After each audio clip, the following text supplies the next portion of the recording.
Mesdames et messieurs, bonsoir et bienvenue aux 20h d'Évasion Guinée. Tout de suite, les titres de cette édition d'information. Un hôtel 5 étoiles pré-inauguré ce vendredi à Conakry. Il s'agit de l'hôtel Kamayen, désormais appelé Palme Kamayen. La première dame de la République ainsi que des membres du gouvernement étaient de la partie. Les Échos, c'est dans ce journal. Un podium, nouveau format pour la police routière guinéenne. Il est le fruit de l'ingéniosité d'un Guinéen. Ce podium qui semble séduire déjà des responsables de la police devrait être posé à tous les grands carrefours de la capitale. Alors, quel est ce podium qui charme tant?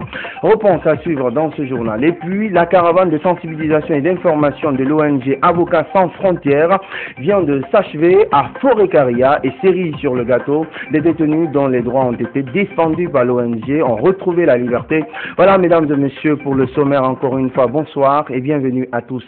Comme annoncé au sommaire de cette édition, la Guinée dispose désormais d'un complexe hôtelier digne du nom. Il s'agit de l'hôtel Kamayen, désormais appelé Palme Kamayen. Cet hôtel 5 étoiles qui répond aux normes internationales a été pré-inauguré ce vendredi. C'était à la faveur d'une cérémonie présidée par la première dame de la République. Elle a reconnu également la participation des membres du gouvernement et du corps diplomatique accrédité en Guinée. Alpha Oumar Bari était de la partie. Voici son reportage.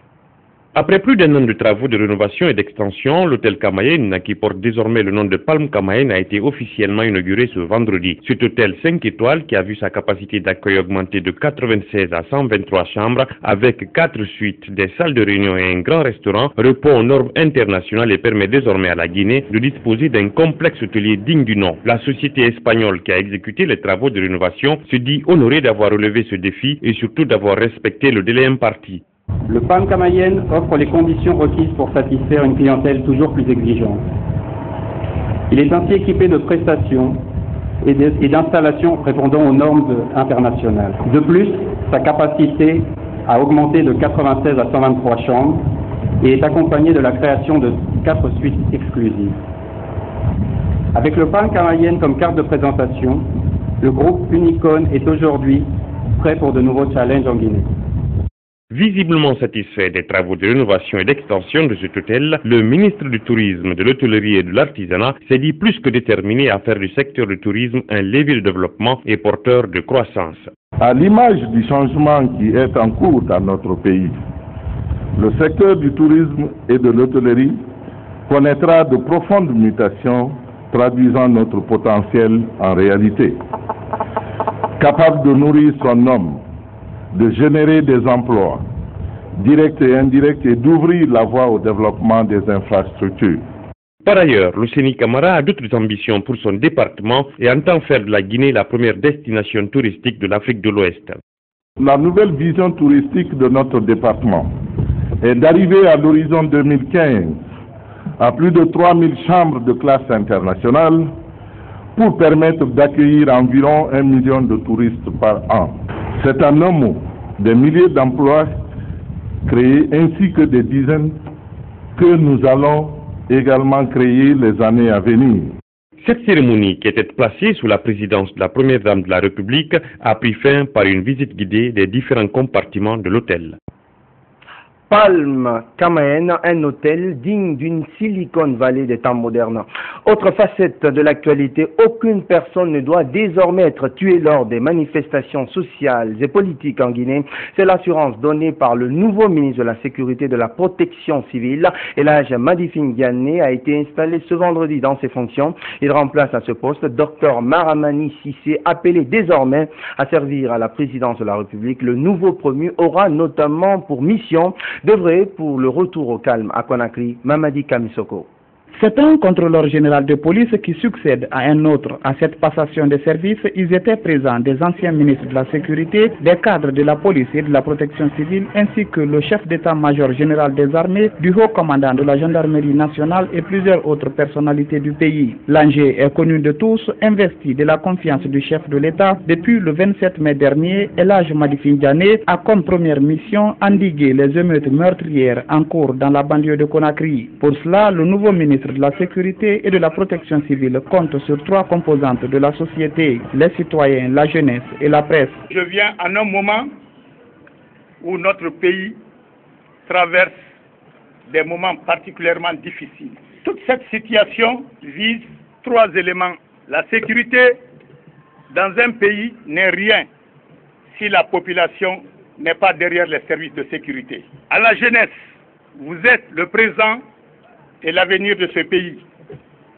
Et c'est vous qui êtes dans le piège de ce pays. Au lieu de vous engager dans cette querelle inutile des politiques, retroussez vos manches pour donner un peu de prospérité à ce pays afin d'éradiquer la pauvreté que notre pays a tout pour juguler. À la presse, j'ai suivi avec beaucoup d'amertume les tendances dangereuses de certains journalistes qui, à mon avis, n'est pas de nature à apaiser, sinon qu'à envenimer la situation. Le policier diplomate El Hadji Madi Findiane remplace ainsi Dr Maramani Cissé après plus de 2 ans de service pour le département. Le ministre sortant va désormais aider à la réforme du secteur de la sécurité à la présidence de la République. Pour combattre la criminalité, il exhorte les services concernés à une synergie d'action. Les objectifs fixés par le gouvernement en matière de sécurité nationale ne pourront être atteints que dans une parfaite collaboration entre l'ensemble des services nationaux chargés de l'application de la loi. Je vais nommer la police, la justice, la gendarmerie, la douane, les eaux et forêts. C'est pourquoi la réforme ne doit pas être diabolisée ni considérée comme un tabou, quand on sait que la criminalité organisée ne connaît pas de frontières comme les États. Au nom du président Alpha Condé, le ministre secrétaire général de la présidence de la République s'est félicité des efforts déployés par les services de sécurité lors des dernières violences. Nabi Youssouf Kiridi Bangoura leur a demandé de garantir la sécurité pour tous les citoyens. Les points chauds que nous avons sont des points chauds qui sont occupés par des citoyens guinéens. Monsieur le président de la République nous demande de vous rappeler aujourd'hui que sécurité doit aller avec la sécurité de tous. Vous devez garder la fermeté dans l'application de la loi et veiller à ce que la vie de chaque Guinéen, vie excessivement chère au cœur et à l'esprit de Monsieur le Président de la République, soit préservée. Au cours de cette cérémonie, 1 minute de silence a été observée à la mémoire des victimes des affrontements qui ont découlé de la marche du 23 mai dernier. Compte rendu signé Mamadi Kamsoko. Dans l'actualité également, une conférence débat axée sur la paix s'est tenue ce vendredi à l'université unique de Lambangui, c'est dans la commune de Ratoma, animée par la ministre déléguée aux Guinéens de l'étranger. La rencontre a mobilisé des étudiants et le corps professoral de l'institution universitaire, ainsi que des leaders politiques de l'opposition. Ben Oumar Silla. L'université unique, en collaboration avec l'ONG Guinée Unité, a organisé cette conférence débat sur la paix pour appeler les Guinéens en cette période de troubles à la cohésion sociale et pour lutter contre l'ethnocentrisme et le régionalisme qui prennent des allures inquiétantes dans le pays. Une conférence animée par des protagonistes politiques, en l'occurrence Rougui Bari, ministre des Guinéens de l'étranger, et Boubacar Bari, président de l'UNR, membre de l'opposition. Le décor a été planté par le président de l'ONG Guinée Unité en ces termes. La paix, c'est la concorde, c'est l'harmonie qui pourrait être entre les différents groupes, les différents individus d'un groupe ou les différents citoyens d'une nation. Dans un débat enthousiaste, fraternel et franc, les conférenciers ont pu retenir leurs interlocuteurs pendant 2 heures. La ministre des Guinéens de l'étranger a exhorté les étudiants à la culture du dialogue et à la sauvegarde du tissu social. Ne sous-estimez pas vos compétences, ne sous-estimez pas vos idées. Essayez d'échanger entre vous, ouvrez le dialogue entre vous, essayez de voir le voisinage, sauvegardez le premier cercle de famille, sauvegardez le tissu social. Nous sommes en même temps victimes de ce qui se passe dans notre pays. Pour l'ancienne maire de Matam, les revendications doivent se faire dans les règles de l'art. Vos revendications seront beaucoup plus sensibles lorsqu'on se rend compte que vous revendiquez parce que dans votre école, vous n'avez pas de cahier, vous n'avez pas d'éclairage, vous n'avez pas de professeur compétent. Mais ne dites pas, je vais me battre pour le repas que je vais manger après-demain en ne labourant pas aujourd'hui. Boubacar Bari, affectueusement appelé Bigob, deuxième conférencier, lui a accusé l'intolérance politique en Guinée d'être à la base de la division tout en répliquant que l'opposition républicaine n'est pas une opposition de violence. On peut ne pas avoir les mêmes concepts, On ne peut ne pas avoir les mêmes visions, mais je pense que nous concourons au même objectif. Aider la Guinée à s'en sortir pour qu'il fasse bon vivre ici dans la paix, dans la justice et dans la tolérance. Nous sommes dans l'opposition, mais nous nous battons contre la violence dans l'opposition. Pour Suleiman Silla, fondateur de l'université unique, le chômage constitue aussi l'une des causes des troubles dans le pays. Lorsque vraiment les gens ne travaillent pas, c'est déjà aussi un autre problème. Il faut faire en sorte que, dans ce cadre-là, on crée l'environnement nécessaire pour permettre aux jeunes diplômés de pouvoir travailler. Ça, c'est extrêmement important. Si nous mettons beaucoup de chômeurs aussi sur le marché, ça aussi, c'est une autre cause de troubles. Les étudiants et l'ONG Guinée Unité ont appelé les acteurs politiques à l'entente. Ils ont aussi invité le président de la République à reporter la date des législatives et dialoguer avec l'opposition. Tout autre chose, maintenant, un important lot d'équipements de froid a été remis ce vendredi au gouvernement guinéen. C'est un geste de l'Organisation des Nations Unies pour le développement industriel, ONUDI en abrégé. Le coût global de ce geste est estimé à plus d'1 milliard de francs guinéens. Le geste devrait surtout permettre de renforcer les capacités des techniciens de froid pour l'élimination totale des produits polluants néfastes pour la couche d'ozone. Les explications dans ce reportage de Fanta Conté.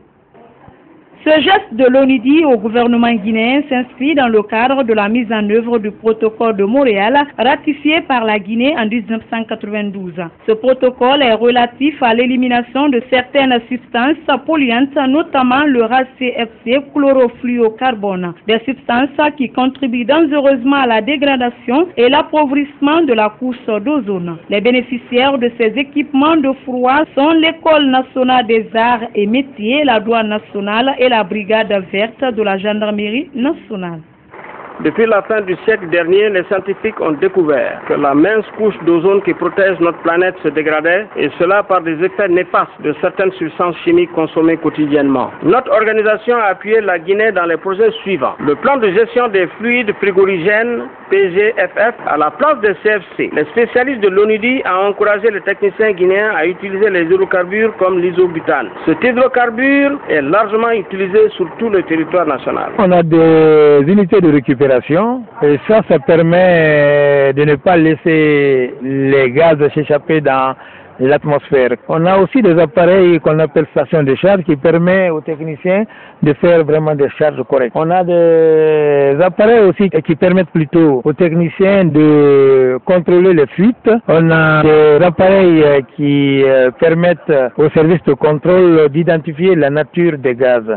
Ces équipements de dernière génération d'une valeur de plus d'1 milliard de francs guinéens vont contribuer à renforcer les capacités des services concernés ainsi que des techniciens de froid. La démarche vise à permettre au programme Ozone de la Guinée d'accélérer le processus d'élimination des HCFC avant 2030. Tout le matériel qui est là, qui est du matériel de dernière génération, va faire de telle sorte que nos apprenants apprennent d'abord à utiliser du matériel de dernière génération et apprennent à utiliser du matériel qui tiennent compte de l'environnement. Je voudrais remercier le système des Nations Unies pour leur assistance technique, matérielle, en faveur de la préservation de notre environnement. Je voudrais leur assurer au nom du gouvernement que ces équipements seront utilisés d'une manière utile, efficace et productive.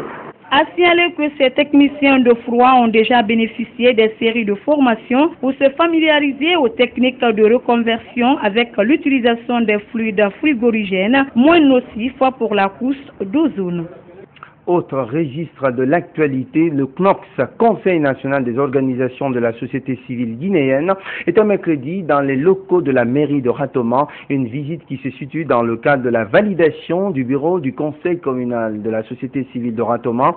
L'occasion a aussi été mise à profit pour sensibiliser sur la situation sociopolitique du pays. Sarah Kamara.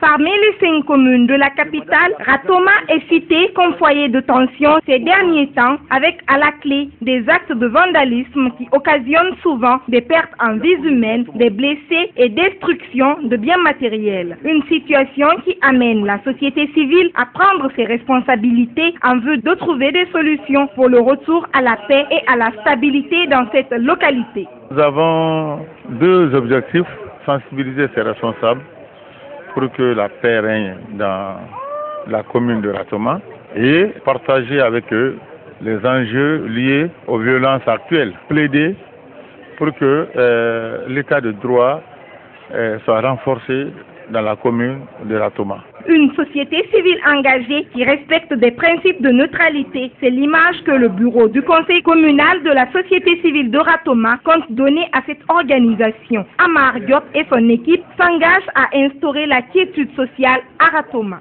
La tâche sera à faire comprendre à tous nos confrères, à tous les citoyens, situés surtout le long de l'axe Amdalaï, Koza, Babeto, jusqu'à la cimenterie, à comprendre la nécessité de maintenir la paix, la cohésion, l'entente.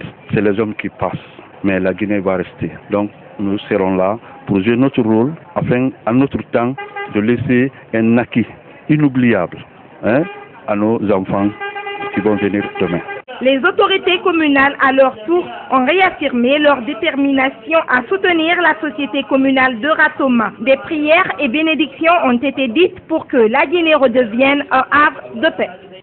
Sur un tout autre plan, la conduite de transport d'eau située à Kissos Centre dans la commune de Matoto a été endommagée dans la nuit de mercredi à jeudi. La panne a provoqué d'importants dégâts matériels. Un bébé est porté disparu. La SEG, sous pression, tente de se montrer rassurante. Plus de précision avec Elhadj Omar Bari.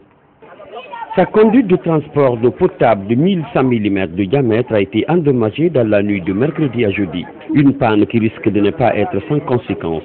Certaines communes de la capitale pourraient en effet être privées d'eau. Cette nouvelle panne, la 7e depuis 2009, a déjà fait des dégâts matériels importants auxquels s'ajoute le cas d'un enfant porté disparu pour l'heure, d'où la colère des populations riveraines qui accusent. Le problème a passé à 2 h du matin. C'est ma femme qui m'a réveillé qu'il y a l'eau qui sent. Je suis sorti, je suis venu voir en haut ici. Vraiment, je vois que l'eau est en train de déborder. J'ai crié toutes les quartiers et s'est levé pour venir voir. On a trouvé maintenant que l'eau descend et il a cassé toutes nos cours pour aller jusqu'en bas là-bas. Et il a pris même un enfant pour aller dans l'eau. Si on fait le drame qui s'est produit aujourd'hui n'est rien d'autre que la casse du tuyau d'en haut. Du coup, l'eau a débordé et est rentrée chez nous. Tous nos objets et autres ont été emportés. L'eau étant forte, elle nous a terrassés. J'ai tenté de relever ma femme. Embarrassée, elle a laissé notre enfant. L'eau a eu raison sur lui et jusqu'à l'heure où je vous parle, il n'a pas été retrouvé.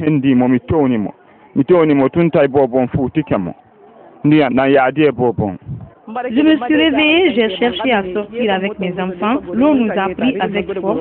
J'ai été blessée au pied. Je viens de subir une césarienne. Tous mes produits médicaux sont partis avec la casse de ce tuyau. Bouleversés par ce coup du sort, hélas, regrettable, les riverains tirent la sonnette d'alarme et appellent à l'aide. Nous lançons un appel solennel à l'État pour qu'on puisse changer les tuyaux là, parce que les tuyaux là, chaque fois c'est des drames, chaque fois c'est des problèmes. Donc pour cela, on ne peut pas continuer comme ça. Nous demandons au gouvernement de nous venir au secours, en même temps de chercher à enlever le tuyau, à le faire changer. C'est des pauvres citoyens qui n'ont rien, trouvent difficilement à manger. Leur pauvre bâtiment aussi a été emporté par l'eau. Gouvernement Mali. Le gouvernement n'a qu'à nous venir en aide afin de déplacer ce tuyau qui ne cesse de faire des dégâts. À cela s'ajoutent nos doléances. On lui demande de faire cas de ce qu'on a perdu. Nous ne sommes que de pauvres citoyens. Cette situation d'infortune embarrasse les responsables de la SEG qui se veulent toutefois rassurants. Depuis que cette panne est intervenue, nous avons pris des dispositions en vue d'informer la population de la crise d'eau qui va s'annoncer au niveau de la ville de Conakry, notamment dans les communes de Kaloum, Dixine, Matam et Ratoma. À l'heure où je vous parle, nos équipes techniques sont prêtes, tout le matériel est remis. Nous sommes fin prêts pour pouvoir dépanner cette conduite et donner de l'eau à la population.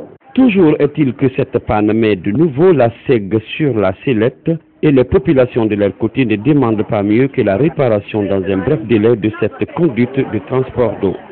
Venons-en maintenant à cet élément que je vous annonçais au sommaire de cette édition. La police routière de la commune de Kaloum se frotte les mains. Depuis quelques jours, elle dispose d'un nouveau podium de régulation de la circulation. Il se trouve au carrefour du ministère de la Jeunesse. Il doit être posé à tous les grands carrefours de la capitale. Alors, y a-t-il pour autant une différence entre ce podium et les anciens? Élément de réponse dans ce reportage signé Billy Nankouma Kondé.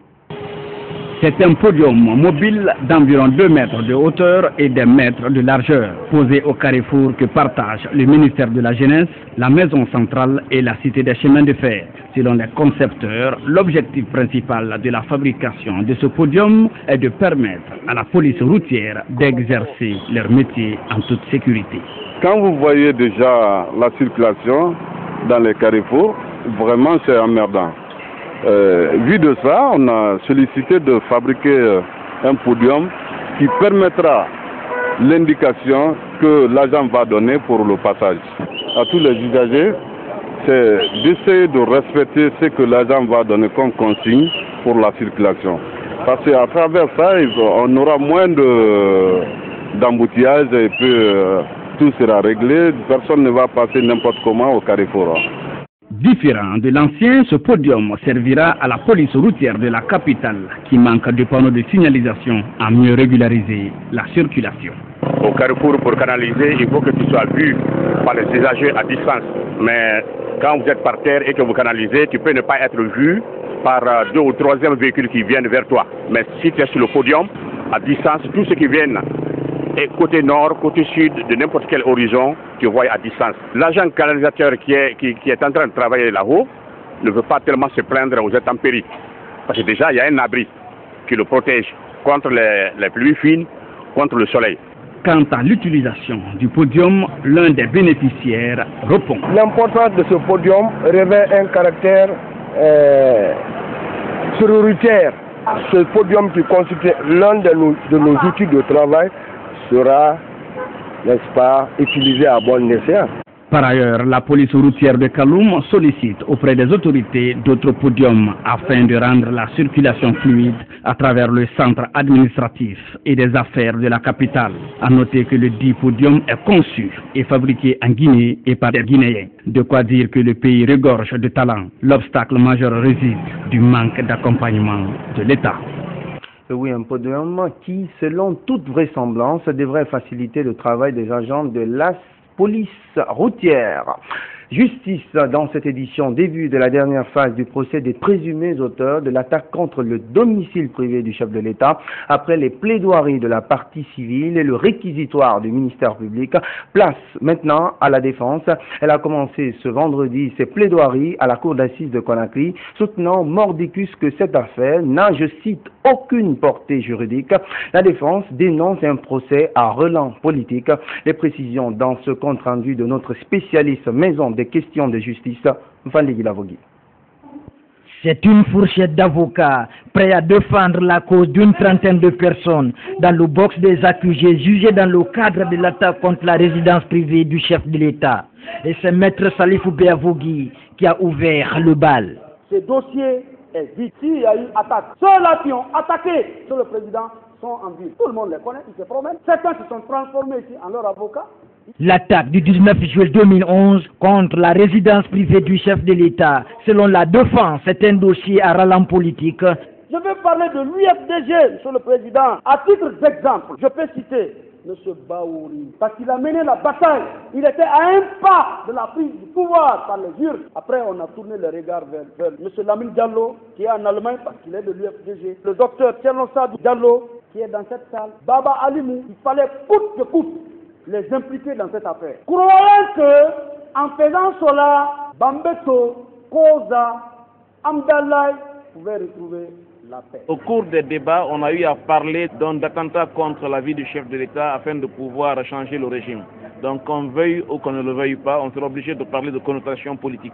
Maître Salifou Béavogui a nommément cité les noms des personnes qui ont, selon lui, conçu ce projet d'attaque avec une commission d'enquête qu'il qualifie d'extrajudiciaire. Le commissaire Fabou, lorsqu'il a monté ce dossier-là, l'a fait parachuter au PM3, qui a initié une procédure de flagrance, qui aussi a maîtrisé tous les textes de loi.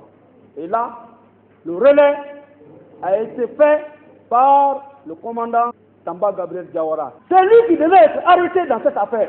C'est lui qui devait indiquer les officiers supérieurs qui ont monté cet attentat, s'il y a eu attentat. C'est lui qui aurait aidé la justice.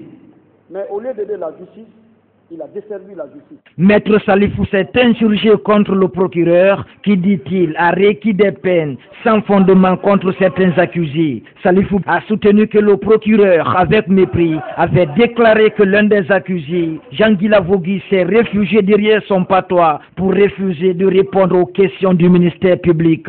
Il a énergiquement condamné l'emploi du terme patois à l'endroit de son client afin de conclure que cette déclaration du procureur est une atteinte à l'unité nationale. Au total, 15 avocats de la défense doivent plaider dans le dossier du 19 juillet 2011.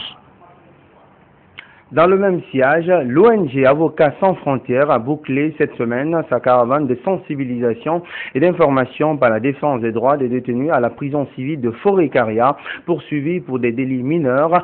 4 de ces détenus ont été libérés par le juge de paix. Plus de précisions dans ce reportage de Gao Bachir. La dernière étape de sensibilisation et d'information sur l'état des droits et de la justice de l'ONG Avocats sans frontières s'est achevée dans la commune urbaine de Forêt-Caria. Comme prévu dans leur plan de travail, les avocats ont gratuitement défendu 9 détenus de la prison civile de Forêt-Caria. L'audience correctionnelle qui s'est tenue à la justice de paix de la dite préfecture a vu défiler les prévenus sous les feux des questions des avocats et de la partie civile. Ils seraient accusés de délits mineurs, vol, détournement, injures publiques, agression physique, menaces ou encore abus de confiance. Âgés de 20 à 40 ans, ces prévenus ont eu la chance d'être défendus par ces avocats de l'ONG Avocats sans frontières. Parmi les accusés, Bangali Kourouma, Ansoumane Diakité et Amadou Diakité sont poursuivis pour tentative de vol et de détournement. Les accusés ont nié en bloc les faits qui leur sont reprochés. Deuxième dossier, Abdoulaye Kamara, Tamba Kamano et Oumar Moné Kamara, eux poursuivis successivement pour coups et blessures et vol du bétail. La victime du vol de bétail, M. McCarthy, exprime son regret et demande que justice soit faite. J'ai commencé à travailler en 1947. Tout ce que j'ai fait, c'est de l'Ubac. D'entendre Kamano dire ici ce qu'il a raconté, je ne rentre pas dans les détails qu'il est marié, etc. Je suis victime, pas de Kamano seulement, mais de toute ma famille. Mais s'il vous plaît, de prendre la décision que vous trouverez conforme, non pas seulement à la loi, mais à la recherche. Le dossier de Tamba Kamano et de Oumar Moné Kamara a été renvoyé pour le 4 juin prochain. Alors que Bangali Kourouma, chauffeur de profession, Ibrahim Assouri Kamara, Amadou Diakité et Abdoulaye Kamara ont été relaxés par manque de preuves. Les autres prévenus ont bénéficié grâce aux avocats d'une circonstance atténuante allant au paiement d'une amende de 1 million de francs guinéens et une peine de 1 à 8 mois de prison. Pour réussir d'autres missions, les avocats de l'ONG sollicitent l'accompagnement des autorités guinéennes, mais aussi des partenaires au développement. Au cours de cette audience, vous avez constaté, nous avons défendu 9 personnes.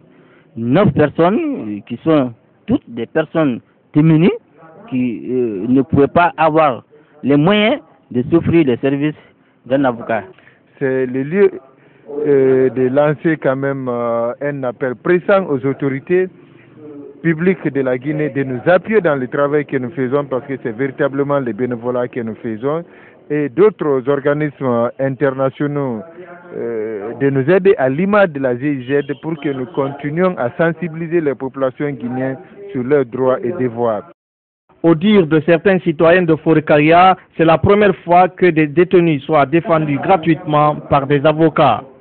Parlons maintenant d'une femme exceptionnelle, et oui, une fois n'est pas coutume dans cette édition, à peine élue femme de l'année 2012, qu'elle entend déjà marquer les esprits. Hadia Kadietou Ndiaye a effectué jeudi une visite dans les locaux de la RTG Koloman. La démarche vise à rendre hommage aux hommes de médias qui, selon elle, font un travail exaltant. Il a aussi été question de la présentation de sa feuille de route.